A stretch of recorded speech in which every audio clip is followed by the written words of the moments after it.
அற்புதமானவர்களே, எல்லோரையும் வணங்குகிறேன். அரசியலும் அறத்தியும் இன்றைக்கும் ஒரு மிக மிக முக்கியமான ஒரு விஷயத்தை பற்றி தான் நம்ம பகிர்ந்துக்க போகிறோம். திரு எம்ஜிஆர் அவருடைய ஒரு பாடல் உண்டு. அவருடைய மனசாட்சி பாடுற மாதிரி ஒரு குடிச்சிட்டு இவரை ரொம்ப ஃபோர்ஸ் பண்ணி திரு எம்ஜிஆரை ஃபோர்ஸ் பண்ணி அந்த மதுவை ஊற்றி விட்டுருவாங்க. வெளியே வரும்போது அவருடைய மனசாட்சி பாடுற மாதிரி ஒரு பாட்டு, ரொம்ப ஒரு அற்புதமான பாட்டு. அவருடைய 100வது படம் ஒளி விளக்குன்னு ஒரு படம். அதில் ஒரு 4 வரி வரும், ரொம்ப முக்கியமான வரி அது.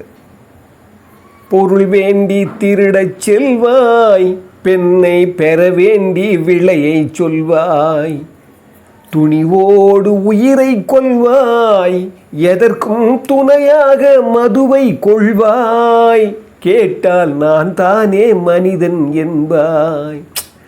அற்புதமான பாட்டு.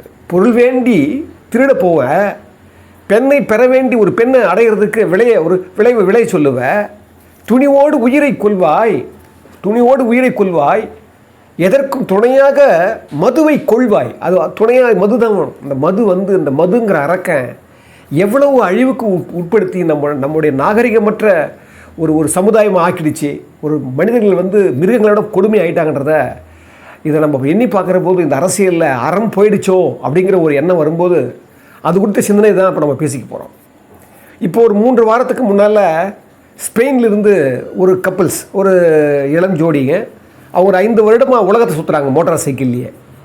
ஜார்க்கண்ட் பக்கத்தில், நம்ம இந்திய நாட்டை ஜார்க்கண்ட் பக்கத்தில் ஒரு இரவு என்ன பண்ணுறாங்க, மாலை நேரம் ஆகிடுது. அவங்க டென்ட் வச்சுருக்காங்க கையில். ஒரு டென்ட் அடிச்சு என்ன பண்ணுறாங்க, அந்த ஊருக்கு ஒதுக்குப்புறத்தில் தங்குறாங்க. ஒரு 7 கொடிய கயவர்கள் என்ன பண்ணுறாங்க, ஒன்றா சேர்ந்து அந்த அந்த ஜோடியில் இருக்கிற பெண்ணை பிடிச்சி பலவந்தப்படுத்தி ஒரு பாலிய ஒரு பெரிய மோசமான ஒரு நிகழ்வை ஏற்படுத்தி நம்ம இந்திய நாட்டுக்கே ஒரு தலைகுனிவு ஏற்படுத்திட்டாங்க. காரணம் என்ன சொல்லப்படுதுன்னா, அந்த 7 பேருமே மதுவில் இருந்தாங்க, போதையில் இருந்தாங்க. இந்த மதுவினுடைய தீமைகளை பற்றி நான் நிறைய வீடியோ சொல்லியிருக்கேன், நிறைய போட்டிருக்கேன். இதுக்கு முன்னால் பாருங்கள், எல்லா அரசாங்கமும் இப்போ எலெக்ஷன் வரப்போகுது. ஒரு தேர்தல் அறிக்கையிலாவது நாங்கள் குறைப்போம், மதுவை குறைப்போம், மது இல்லாமல் பண்ணுவோம், மது பற்றி பேசுவாங்க. இப்போ மது பற்றி பேசுகிறதே இல்லை. எங்கே பார்த்தாலும் பார்த்தீங்களா, மது ஒரு பஜாரில் நடுவில் ஒரு டாஸ்மாக் கடை இருக்குது. இதோ எங்கள் சாலி கிராமத்தில் ஒரு 100 அடி கூட இல்லை. அந்த பள்ளிக்கூடத்தை பக்கத்தில் நிறைய பெண்களெல்லாம் போகிற ஒரு கடைகள் இருக்குது. பல ஆண்டுகளாக அவங்க போராடி பார்த்துட்டாங்க. தன்னலம் இல்லாத சங்கங்கள்லாம் கூட போராடி பார்த்துட்டாங்க. சட்டம் பண்ணுற மாதிரி தெரியல. எவ்வளவோ போராடி பார்த்துட்டாங்க. இன்ன வரைக்கும் ஒரு எந்த கோவிலுக்கு முன்னால், மார்க்கெட்டுக்கு முன்னால் நிறைய இடங்களில் அந்த டாஸ்மாக் கடை எங்கிட்ட தான் இருக்குது. பக்கத்தில் குடிச்சிட்டு அப்படியே படுத்துக்கிறதும் விழுந்து கிடக்கிறதுக்கும் இதெல்லாம் பார்க்க நம்ம என்ன தோணுதுன்னா, இது ஒரு மது நாடாக தான் மாறி போச்சு. இது மதி இருக்கிற நாடாக தெரியல. ஏன்னா ஒரு புள்ளி வரும் எனக்கு, நான் சொல்கிறதே ஒரு 5 வருஷமாக சொல்கிறேன். புள்ளி வரும் இப்போ அதிகமாக இருக்கும் பொழுது தருது. அரசாங்கத்தினுடைய துவக்க பள்ளியெல்லாம் போய் அது ஏழப்பட்ட பிள்ளைகள்லாம் படிக்கிறது பாருங்கள். அங்கே போய் ஒரு ஆய்வு எடுக்கிறாங்க. எடுத்தால் அப்போவே 5 வருஷத்துக்கு முன்னாலேயே 132 பிள்ளைகளுக்கு அப்பா இல்லை, இறந்து போகிறாங்க சின்ன வயதுலேயே. ஏன்னா அரசாங்க பள்ளியில் தான் ஏழைகளெல்லாம் படிக்கிறாங்க, அவங்க தான் அதிகமாக குடிக்கிறாங்க. நம்ம நாட்டினுடைய லட்சணம் பார்த்தீங்களா, நம்ம தமிழ்நாட்டினுடைய லட்சணம். இப்போ சமீபத்தில் 11 மது நிறுவனங்களை கிட்ட இவங்க போய் ஒரு 15 வகையான மது, அதாவது ஒரு 140 150 ரூபாயில் வீரன்னு பேர் வைக்கிறாங்க. எங்கே நாடு இது, எங்கே உருப்பட போகுது, எங்கே நம்ம இது யார் இது கேட்க போகிறாங்க? இங்கே வேறு மாதிரி நடக்குது. அறம்னா என்னன்னு தெரியாது. நம்முடைய அரசியலில் இப்போ அரசுக்கும் தெரியல, அரசாங்கத்துக்கும் தெரியல, அரசியல்லையும் தெரியல, சமூகத்துக்கும் தெரியல. அறம் என்றாலே அப்படியே ஆனால் பேசுகிறத பார்த்தீங்கன்னா தர்மம் வென்றதுன்னுவாங்க. அநியாயத்துக்கு அதர்மத்தை கோல் வச்சுக்கிட்டு தர்மம் வென்றதுன்றாங்க. ஒரு முதலமைச்சர் உள்ளே போயிருக்கிறார், வெளி கூட வரல, இன்னும் உள்ளந்தே அவர் ஆட்சி பண்ணுறாரு. ஆனால் தர்மம் வென்றது, தர்மம் அப்படின்னு யார் தர்மம் சொல்கிறதுன்னு தெரியல. அந்தளவுக்கு ஆகிப்போச்சு. ஏன்னா நம்முடைய நாட்டினுடைய அடுத்த தலைமுறை பற்றி சிந்திக்கிறதுக்கு இங்கே ஆளே கிடையாது. ஏன் அடுத்த தலைமுறை விட்டுருங்க, இந்த தலைமுறையே போயிடுச்சு. நிறைய பேருக்கு கிட்னி அவுட்டு, நிறைய பேருக்கு இங்கே பார்த்தீங்கன்னா கல்லீரல் அவுட்டு, மண்ணீரல் அவுட்டு, எல்லாம் மூளை அவுட்டு, எல்லாமே கிடையாது. நடைப்பிணங்கள் தான் அதெல்லாம். இது என்னைக்கு இது சீக்கிரம் அழிய போதா என்னன்னு தெரியல. நாடு ரொம்ப வயிற்றுச்சலாக இருக்குது. இந்த பதிவு நான் பதிவிட கூட என்ன காரணம்னா, இந்த இடத்துல தான் திரு எம்ஜிஆர் அவர்களை பற்றி நான் யோசனை பண்ணேன். அவர் உங்களுக்கு தெரியும், அவர் செஞ்ச ஒரே ஒரு சின்ன வாக்கு தவறினதால் இன்றைக்கி தமிழ்நாடு சீரழிஞ்சு போச்சு. அவரை நான் நிறைய பதிவிட்டிருக்கிறேன். ஆனால் அவர் அறியாமலேயோ இல்லை அவர் வந்து தெரிஞ்சோ செஞ்ச ஒரு தவறு தமிழ்நாட்டையே பின்னால் தள்ளிடுச்சு. உங்களுக்கு தெரியும் 1977 திரு எம்ஜிஆர் அவர்கள் முதல்வராக வராரு. வந்த உடனே சாராயத்தை ஒழிக்கிறார், மதுவை ஒழிக்கிறார். என் தாய் மேலே சத்தியமாக சொல்கிறேன், மறுபடியும் இந்த மதுவை நான் கொண்டு வர மாட்டேன் அப்படின்னு சத்தியம் பண்ணவர். அவர் எப்படி மறுபடியும் 1980 அவர் மதுவை கொண்டாந்தாருன்றது தான் இப்போ நம்ம பேச போகிறோம். அன்னைக்கு அந்த சின்ன தவறு, அந்த வாக்கு தவறாத ஒரு தவறை பண்ணாமல் இருந்திருந்தாருன்னா இன்றைக்கி தமிழ்நாடு இந்த சீரழிஞ்சிருக்காரு. அது என்ன தவறு தெரியுமா? அதை பற்றி கொஞ்சம் பின்னோக்கி நம்ம பார்க்க போகிறோம். 1972 அக்டோபர் மாதம் வந்து திரு எம்ஜிஆர் அவர்கள் திமுக விலக்கப்படுறாரு. விலக்கின உடனே அதே மாதத்தில் அவர் வந்து அக்டோபர் 17 அதிமுக கழகம் அப்படின்றத அவர் வந்து உருவாக்குறாரு.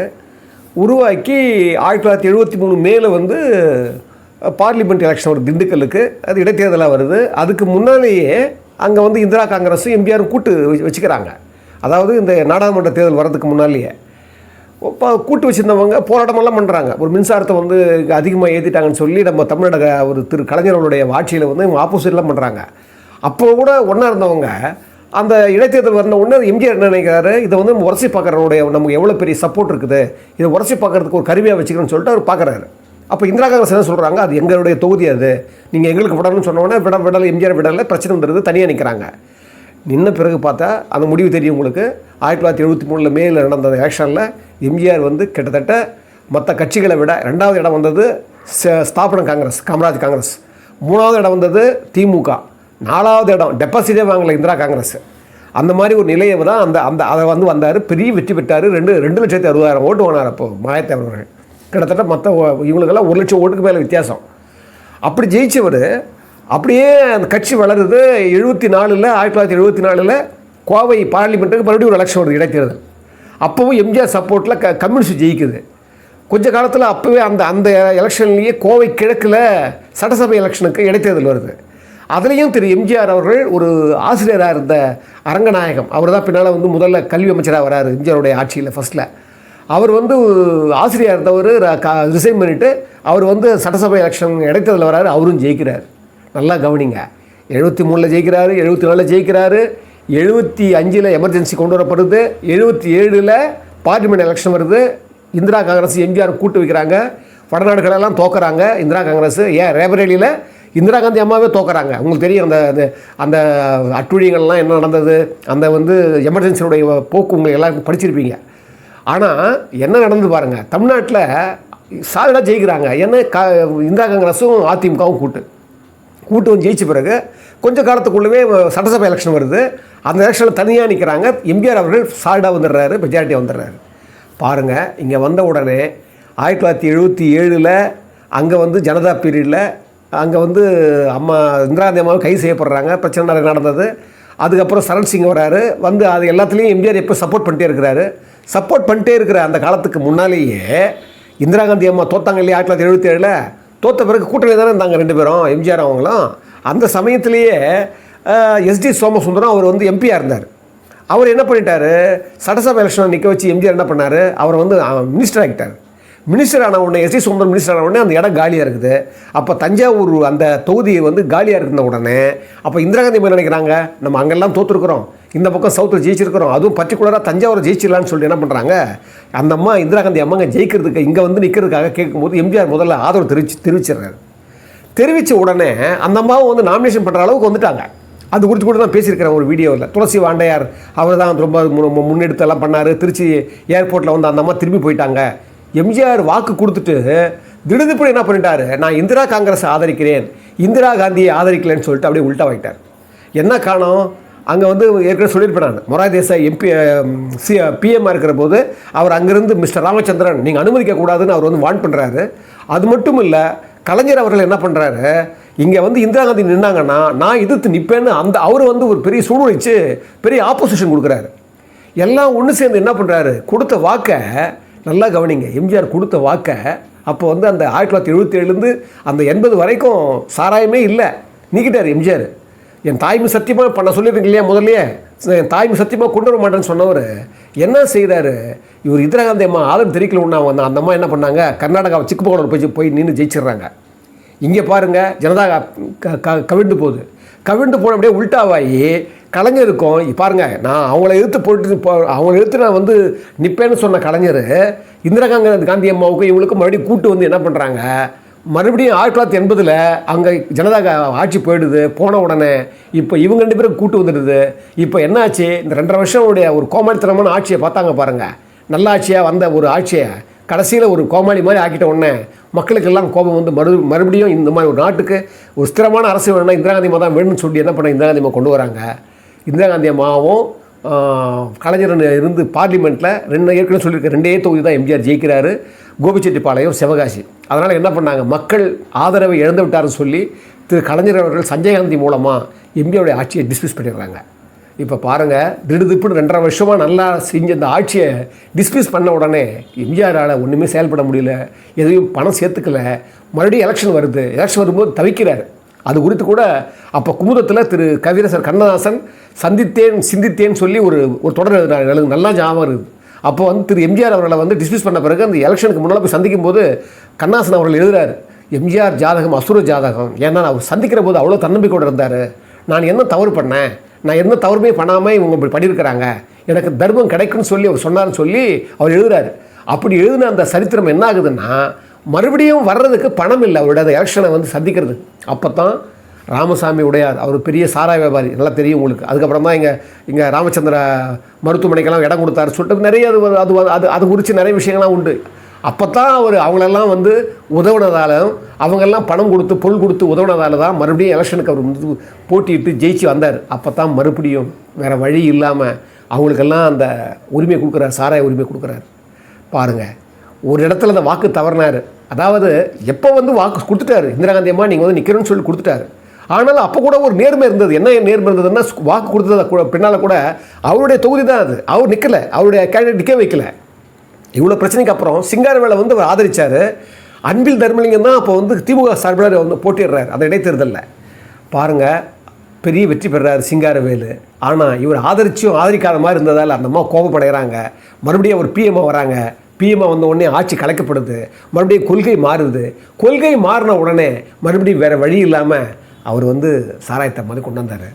அன்னைக்கு மட்டும் அந்த 1980கள் அந்த வாக்கு தவறாமல் இருந்திருந்தார்னா அவருடைய அந்த ஆட்சி தொடர்ந்துருக்கும், பிரச்சனை வந்திருக்காது, இந்த மறுபடியும் மது வந்திருக்காது, இந்த அரக்கம் வந்திருக்காது. மது வராமல் இருந்ததுன்னா அந்த தலைமுறையெல்லாம் இவ்வளோ மோசமாக போயிருக்காது. ஆனால் என்ன சொல்லுவாங்க, அரசியலாளர்கள் என்ன சொல்லுவாங்க தெரியுங்களா, நிபுணர்கள்லாம் சொல்லுவாங்க. அதாவது 1980க்கு முன்னால் திரு எம்ஜிஆர் அவர்கள் வந்து இடஒதுக்கீட்டில் வந்து பொருளாதார அளவீடு வச்சார். வருட வருமானம் வந்து 9,000 ரூபாய் இருக்கிறவங்க தான் வந்து அவங்க கீழே இருக்கிறவங்க தான் வந்து அவங்க இடஒதுக்கீடு மாதிரி சொன்னார், அதுதான் அவரோட கவுத்துருச்சின்னு சொல்லுவாங்க. இதெல்லாம் வந்து காக்கா உட்காரதுக்கும் பணம் பழகிறது சரியாக சொல்லுவாங்க பாரு, அது மாதிரி தான் அந்த விஷயம். ஏன்னா காமராஜருடைய ஐயா காலத்தில் கூட அது மாதிரி நடந்தது. 1967 இந்திய போராட்டத்தில் பெருசாக சிவியராக இருந்தது. அதே சமயத்தில் தான் திரு எம்ஜிஆர் சுடப்பட்டார். அவர் வந்து கழுத்தில் பட்டையை போட்டு கொடுத்து சிவந்தக்காரன் கும்பிட்டு கேட்கறது சொல்லி எல்லாத்தையும் போய் அங்கே கட்டவுட்லாம் வச்சு அதெல்லாம் வந்து பெருசாகிடுச்சு. ஆனால் அதை விட முக்கியமான ஒரு விருதுநகர் தொகுதியில் கிட்டத்தட்ட ஒரு 50 வணிகர்கள் அப்போ வந்து ஒரு 10 அம்ச திட்டத்தை கொடுக்குறாரு காமராஜர் அவர்கள். அந்த 10 அம்சம் ஒரு அம்சம் என்ன தெரியுங்களா, உணவு தானியத்தை வர்த்தகத்தை வந்து அரசாங்கமே ஏற்றுக்கணும் அப்படின்னு கொண்டு வரணும்னு சொல்லி அவர் வந்து அது ஒரு தீவிரமாக செயல்படுறாரு. அப்போ அந்த விருதுநகரில் இருந்த ஒரு 50 பெரிய வணிகர்கள் என்ன பண்ணுறாங்க, அவர் உள்ளடி வேலைகள் பண்ணி காமராஜர் திரும்பி வரக்கூடாதுன்னு சொல்லி அவங்க பங்குக்கு செய்கிறாங்க. அப்போ என்ன ஆகுதுன்னா, எல்லாமே சேர்ந்து காலம் என்ன பண்ணுது, நல்லவங்களை சாகடிக்குது, மக்களை அவதிப்படணுன்னே அந்த காலம் வந்து அநியாயம் பண்ணுது. அப்படி தான் இங்கே நடந்தது தமிழ்நாட்டிலையும். திரு எம்ஜிஆருடைய வாழ்க்கையிலையும் அப்படி தான் நடந்தது. அவர் அதனால தான் நல்லவங்க, அதுவும் வல்லவங்க, அதுவும் உண்மையானவங்க, அதனால தான் சான்றவர் சான்றாண்மை குன்றின் இருநிலம்தான் தாங்காது மண்ணோ புறையினுவார் ஐயா. சான்றாண்மை விற்பார். அவங்க நல்லவங்க, என்றைக்குமே உண்மையானவங்க, அவங்க கொஞ்சம் தவறுனா கூட இந்த நிலம் தாங்காதுன்னுவாங்க. இன்றைக்கி இந்த நாடு இன்றைக்கி இவ்வளோ மதுவில் அழிகிற போது எனக்கு இந்த நினைவு தான் எனக்கு வந்தது. திரு எம்ஜிஆர் அவர்கள் அவ்வளோ பெரிய உயர்ந்தவர். அந்த ஒரு வாக்கு தவறுனா இருப்பாருங்க. அது மட்டும் இல்லை, அவர் சில தவறுகளெல்லாம் இருக்குது. அவர் வந்து அண்ணாயிசம்னு ஒரு கொள்கை கொண்டாடுறாரு. அதில் கூட பரவாயில்ல, அது நம்ம விட்டுடலாம், கோட்பாடு விட்டுடலாம். ஆனால் பச்சை குத்திக்கணும்னு சொன்னார். அப்புறமா அதிமுக தொண்டர்கள் கத்தி வச்சுக்கணும்னு சொன்னார். இதெல்லாம் வந்து சின்ன விஷயங்கள். அதனால தான் அதே பொய்யாமொழி புலவர் ஐயா சொல்லுவார், அரிய கற்று ஆசு அற்றார் கண்ணும் தெரியுங்கால் இன்மை அரிதே வெளியிருன்றார். எப்பேற்பட்ட பெரிய ஒரு அறிவாளி கை, எவ்வளோ படிச்சிருந்தாலும் எவ்வளோ பெரிய ஆளாக இருந்தாலும் அவங்ககிட்ட கூட சில ஒரு முட்டாள்தனம் இருக்குது, ஒரு அறியாமை இருக்குன்னு சொல்லுவார். அந்த மாதிரி சில விஷயங்கள் இருக்கும். அதனால தான் அதை அடுத்த குறளே சொல்லுவார், குணம் நாடி குற்றமும் நாடி அவற்றுள் மிகை நாடி மிக்க குழல்னுவார். அது மாதிரி எல்லா மனிதர்களுக்குள்ளேயும் ஒரு குற்றமும் இருக்கும், ஆனால் மிகையாக எது இருக்குதோ அதைத்தான் நம்ம எடுத்துக்கணும். இனிமையானவர்களே, எல்லோரையும் வணங்குகிறேன். உங்களுக்கு தெரியும், இந்த தமிழ் தீ வந்து இப்போ சிறப்பாக வந்து எல்லாத்தையும் கிட்டத்தட்ட ஒரு 310 வீடியோ நான் போட்டுட்டேன். எல்லாமே ஒரு கண்டென்ட்ஸாக நான் போட்டுட்ருக்கிறேன். இது வந்து உங்களுக்கு எல்லாருக்கும் பிடிச்சிருந்ததுன்னா நீங்கள் லைக் பண்ணுங்கள், ஷேர் பண்ணுங்கள். இது வரைக்கும் நீங்கள் சப்ஸ்கிரைப் பண்ணலாம், தயவு கூர்ந்து சப்ஸ்கிரைப் பண்ணுங்கள். ஏன்னா நல்ல விஷயங்களை பரப்புறதுக்கு தான் நான் கேட்குறேன்னு தவிர நீங்கள் சப்ஸ்கிரைப் பண்ணுறதால எனக்கு பணம் வந்துடும் அதுன்னு எண்ணமெல்லாம் எனக்கு கிடையவே கிடையாது. முதல் விஷயமா இதை வந்து நீங்கள் பரப்பி விடுங்க, நல்ல விஷயங்களை போட்டோம். ஏன்னா உலகத்தினுடைய தன்மை ரொம்ப மாறுபட்டு ரொம்ப ஒரு ஒரு ஒரு ஒரு ஒரு நரகத்தை நோக்கி நம்ம பயணிச்சுட்டு இருக்கிறோமோன்ற ஒரு எண்ணம் வந்துட்டு இருக்குது. அதனால் தயவு கூர்ந்து இதை எல்லாருக்கும் ஷேர் பண்ணுங்கள், பகிர்ந்துங்க, நல்ல விஷயங்களே நினைங்க. அது மட்டும் இல்லை, இந்த தமிழ் தீக்கு உங்களால் முடிந்தால் உங்களால் நிதி உதவி பண்ணுறதா இருந்ததுன்னா இதுக்கு கீழே அதனுடைய ஃபோன் நம்பர் இருக்கும், அதுக்கு ஜிபி பண்ணுங்கள். எங்களுக்கு கடினமான இந்த சூழ்நிலையில் உங்கள் உதவி பேருதவியாக இருக்குன்னு சொல்லி உங்கள் எல்லாரையும் மீண்டும் ஒரு முறை நான் வணங்குவதில் நான் பெருமகிழ்ச்சி கொள்கிறேன்.